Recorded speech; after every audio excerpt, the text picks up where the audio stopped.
Okay, so the question I have today is: AROD a rat or is he a traitor? And people are like, what the hell are you talking about? Well, there's some reporting that just came out again, and I wanted to read through the reporting before I had a much better idea, and I took a bunch of notes. So I want to talk about this. And again, he's a good baseball mind. He was a hell of a baseball player, but he did a lot of shady stuff, right? And even people on the have suggested him as a manager, and maybe it's because a future Yankees manager. Maybe it's because he's a great baseball mind, he's a former great player, or sometimes people are just desperate to push out any name that's not Aaron Boone. But it is what it is. But this is reporting that's come out. I want to get this to you, okay, before I get to the other non-Yankee content today. So which is going to be fun. But this one's pretty serious. So I got it written down here, and this is reporting from ESPN and a bunch of different sources. Miami Herald. So in 2014, AROD actually went to federal agents and a bunch of different federal agents, and he was informed by Anthony Bosch, who was the founder of Biogenesis, of certain things. All right, and he was told that specifically Manny Ramirez and Ryan Braun were juicing, right, getting product from Anthony Bosch, and he's another player that he mentioned, but that player was never formally charged, so there's no point discussing it. And he also he shared those names again. He shared those names with the agents and all the things that he heard that they were doing, and he shared it with not only those agents like FBI. He shared it with DEA agents. He shared it with Department of Justice attorneys. Like, this is a big federal mess, and he was entangled in it deep. So one of the things with AROD, he was granted immunity, so he could rat people out and give as much information as he would do that in exchange for not being prosecuted himself. So it was called Queen for a Day. He was given that nickname by prosecutors, Queen for a Day, AROD, and that's what he was given, the Queen treatment, in exchange for not being prosecuted. So, and this is what happens when you get involved deep into this type of stuff. Things just happen. It's for those that know AROD. I mean, we know that he's got a huge ego. He's known for being a phony. He's known for being egotistical and self-centered, and he's known for getting involved in things and getting into trouble later on and having to kind of weasel his way out of it. This is a situation. I mean, this is almost comical as and cowardly as spreading bad information or false information to people publicly to an audience and not even knowing the full story. It's something like that. It's ridiculous, but it's true. That happens. And AROD is part of this whole mess. So let me continue. That meeting, I guess he personally admitted that he used PEDs himself, okay, and that he bought them from Anthony Bosch. So which he was a personal client of for a while, and he got a lot of product from him. And I'll get into this. We'll get a little bit further into this. So he paid him about $12,000 a month. He also had a middleman in this, his cousin, who we'll get to that too. He was part of this whole situation, who actually introduced the two of them, set up a meeting between the two of them personally, and it was basically given money who then he funneled to Bosch for the product for AROD. But he's getting about $12,000 a month to Bosch for what they call the doping protocol. So he'd get gummies, he would get creams, and all different types of stuff that wasn't injectable into his system to help him.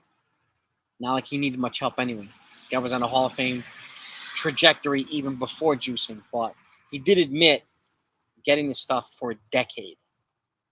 So that's a lot of time. And again, so this is what he did. I mean, he paid in cash, AROD. He even got petty cash from the Yankees traveling secretary. But he never told the traveling secretary what was going on and whatnot like that. So that traveling secretary was, I don't know his name or her name, but that person was not involved or implicated in any of this. So this was all AROD, hiding stuff from people. He also told agents again that, He got the PEDs, performance-enhancing drugs, for a decade. All right, so this was a long-term operation by AROD. Okay, in which he was suspended 211 games. I think it was 2014. And he missed the whole entire season. This was part of this too. So, and his cousin himself was contacted by ESPN for comment, which he declined. And this is where it gets twisty and dirty and ugly. He then tried to blackmail AROD himself for $5 million. And he said if he didn't give him $5 million, that he would rat AROD out the MLB. So this happened. I think his name is Yuki Sukardi, something like that. His cousin, I don't remember his name. But again, he was the guy that AROD was funneling money to, for them to then funnel money to Bosch for the product, AROD. And that's what he did. You know, he was considered AROD's assistant, or his highly paid assistant for AROD duties or errands or whatever you want to call it. This is one of the errands he ran for AROD. So, but again, you know, his cousin then went to Bosch initially on, like I said, on behalf of AROD. Eventually set up a meeting between the two and got everything arranged and whatnot. And that happened in 2010, meeting between AROD and Bosch. So, again, this is a long-time operation. And this is very likely the stuff that's going to keep AROD out of the Hall of Fame. So, but he eventually told, AROD eventually told agents, shared more information too about this. And he then accused his cousin also of spending hundreds of thousands of dollars of AROD's money without any consent, without any authorization. So, smearing the cousin too. You know, this is where it gets dirty. If people start ratting at each other, this is happening right now in political land. So, people started ratting at each other and this and that and this and that. And one guy was trying to blackmail AROD. AROD was trying to smear him in return. And it became just an ugly situation with agents. So, but again, AROD eventually, he spilled a lot of beans to the agents. He really, really, really, really did. And December 24th, Christmas Eve of 2012 is a day that he officially tried to blackmail AROD for $5 million. Or again, like I said, he would rat him out to MLB. He eventually was busted anyway. Eventually had to confess to AROD. So, and AROD also told agents that they reached a tentative agreement to be settled quietly without any details being divulged or shared. So, the agreement never really happened on paper, but they eventually settled for $900,000 instead of the $5 million, which was also shared with agents.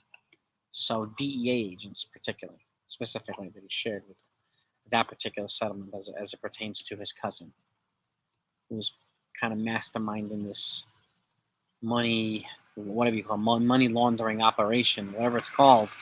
He was masterminding this. AROD was the client, Bosch was the supplier, his cousin was the mastermind between the two, the middleman between the two.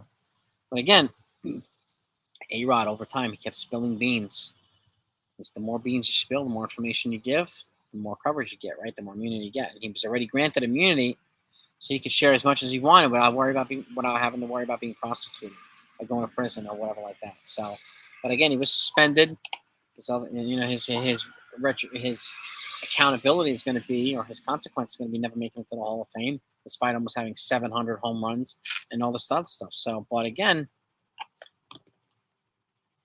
this is a reason why I say this. Like, he's so universally disliked by so many people in the baseball universe. It's this type of stuff, not only the phony stuff, and the ego and all this other stuff. It's things like this shady business that he gets involved in and he tries to weasel himself out of. So, and it's crazy, but he also admitted to agents that he told Randy Levine himself. Randy Levine asked him in 2012 if he had a relationship with Bosch, or if he knew him, and AROD said no, which was a lie. So he admitted to the agents that he lied to Randy Levine. Okay, who's a high executive for the Yankees. So he kept it from them. Obviously, then it eventually blew up in his face, and he had to admit and serve a suspension, while he was a member of the Yankees. A whole year without pay.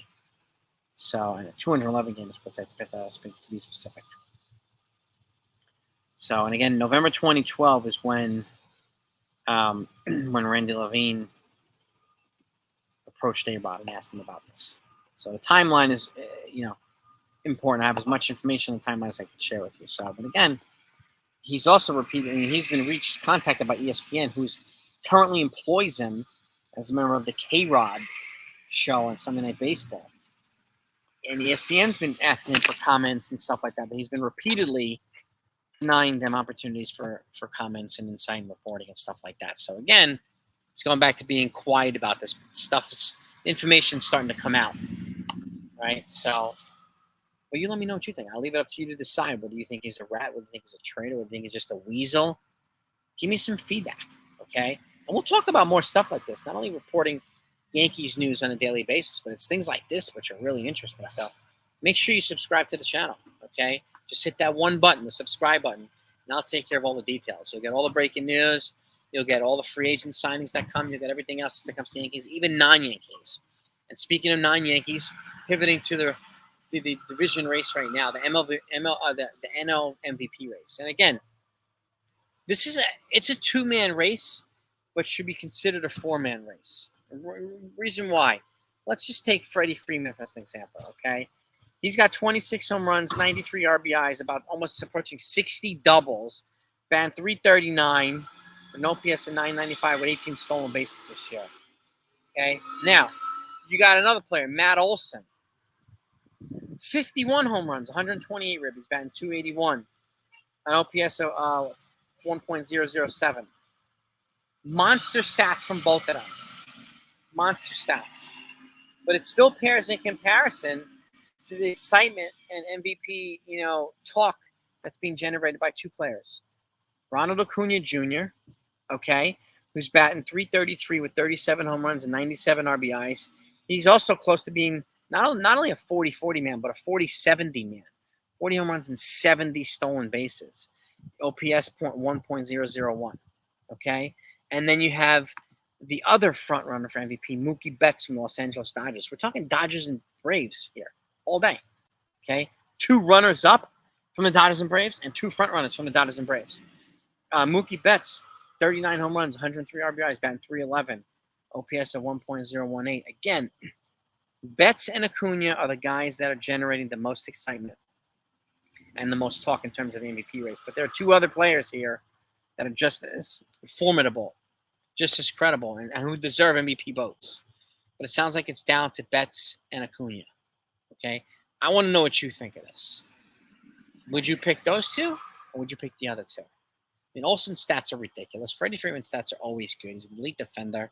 And again, he's one of these guys he's a doubles hitting machine. All right? And across the board. But Mookie Betts and Ronald Acuna, they just seem to be on a tear.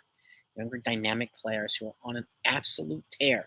And the impact that they're making with their teams seems to be a little bit more frequently talked about, a little bit more substantial than the impact being made by Olsen and Freeman, which is surprising in itself. But that's what we got right now in terms of the NL MVP race. That's crazy. Let's talk about this. Give me your feedback on that NL MVP race. Who is your pick for NL MVP right now? And what do you think about this AROD story? Let's go. Let's talk about it.